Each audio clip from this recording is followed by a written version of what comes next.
সর্বসাকুল্যে ৩৬ জনকে মনোনীত করেছেন, নির্বাচিত করেছেন।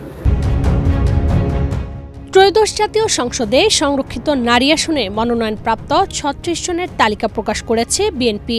২০ এপ্রিল সোমবার নয়াপল্টনে বিএনপির কার্যালয়ে নারী প্রার্থীদের নাম ঘোষণা করেন দলের সিনিয়র যুগ্ম মহাসচিব ও প্রধানমন্ত্রীর উপদেষ্টা রুহুল কবির রিজভী।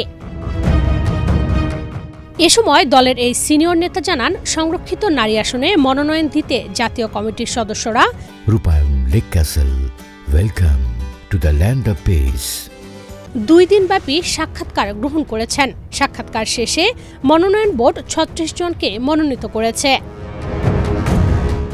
মনোনয়নপ্রাপ্তরা হলেন সেলিমা রহমান, শিরিন সুলতানা, রাশেদা বেগম হীরা, রেহেনা আক্তার রানু, নেওয়াজ হালিমা আরজি, মোসাম্মদ ফরিদা ইয়াসমিন, বিলকিস ইসলাম, শাকিলা ফারজানা, হেলেন জেরিন খান, নীলুফার চৌধুরী মণি, নিপুণ রায় চৌধুরী, জেবা আমিন খান, মাহমুদা হাবিবা, সাবিরা সুলতানা, সানসিলা জেবরিন, সানজিদা ইসলাম তুলি, সুলতানা আহমেদ, ফাহমিদা হক, আন্না মিন্স, সুপর্ণা শিকদার, শামীম আরা বেগম স্বপ্না, শাম্মী আক্তার, ফেরদৌসী আহমেদ, বিথিকা বিনতে হোসাইন, সুরাইয়া সেরিন, মানসুরা আক্তার, জহরত আদিব চৌধুরী, মমতাজ আলম, ফাহিমা নাসরিন, আরিফা সুলতানা, সানজিদা ইয়াসমিন, শওকত আর আক্তার, মাধবী মার্মা, সেলিনা সুলতানা ও রেজেকা সুলতানা। দলীয় সূত্রে জানা যায়, দলের প্রতি আনুগত্য, ত্যাগী, রাজপথের আন্দোলনে সক্রিয় ভূমিকা, উচ্চশিক্ষা এবং গঠনমূলক বক্তব্য রাখার সক্ষমতাকে মানদণ্ড ধরে এই তালিকা চূড়ান্ত করা হয়েছে। নবীন প্রবীণের সমন্বয়ে সংরক্ষিত আসনের এই তালিকা চূড়ান্ত হয়েছে। এর আগে গত শুক্র ও শনিবার রাজধানীর গুলশানে দলীয় চেয়ারপারসনের কার্যালয়ে 10টি সাংগঠনিক বিভাগের মনোনয়ন প্রত্যাশীদের সাক্ষাৎকার নেন দলের চেয়ারম্যান ও প্রধানমন্ত্রী তারেক রহমান। সেখানে দলটির স্থায়ী কমিটি সহ মনোনয়ন বোর্ডের সদস্যরা উপস্থিত ছিলেন। 2 দিনে প্রায় 850 নারী নেত্রী এই সাক্ষাৎকারে অংশ নেন। পরে তথ্য যাচাই বাছাই করে তালিকা প্রস্তুত করেন বোর্ডের সদস্যরা।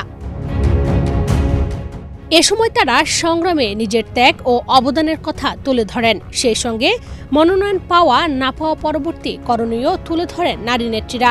মনোনয়ন প্রত্যাশীরা দলীয় সিদ্ধান্ত মেনে নেওয়ার অঙ্গীকার করেন। একই সঙ্গে সংরক্ষিত আসনে যারা মনোনয়ন পাবেন তারা অন্য নারী নেতৃত্বের সঙ্গে নিয়ে দেশের উন্নয়নে সরকারকে সহযোগিতা করবেন বলেও জানান। নির্বাচন কমিশনের তফসিল অনুযায়ী সংরক্ষিত নারী আসনে মনোনয়ন দাখিলের শেষ তারিখ আগামীকাল 21 এপ্রিল। মনোনয়নপত্র বাছাই হবে 22 ও 23 এপ্রিল। বাছাই নিয়ে কোনো আপত্তি থাকলে আপিল করা যাবে 26 এপ্রিল। আর সেই আপিল নিষ্পত্তি করা হবে 27 ও 28 এপ্রিল। চূড়ান্ত প্রার্থীদের মধ্যে প্রতীক বরাদ্দ দেওয়া হবে 30 এপ্রিল। এরপর ভোটগ্রহণ অনুষ্ঠিত হবে আগামী 12 মে।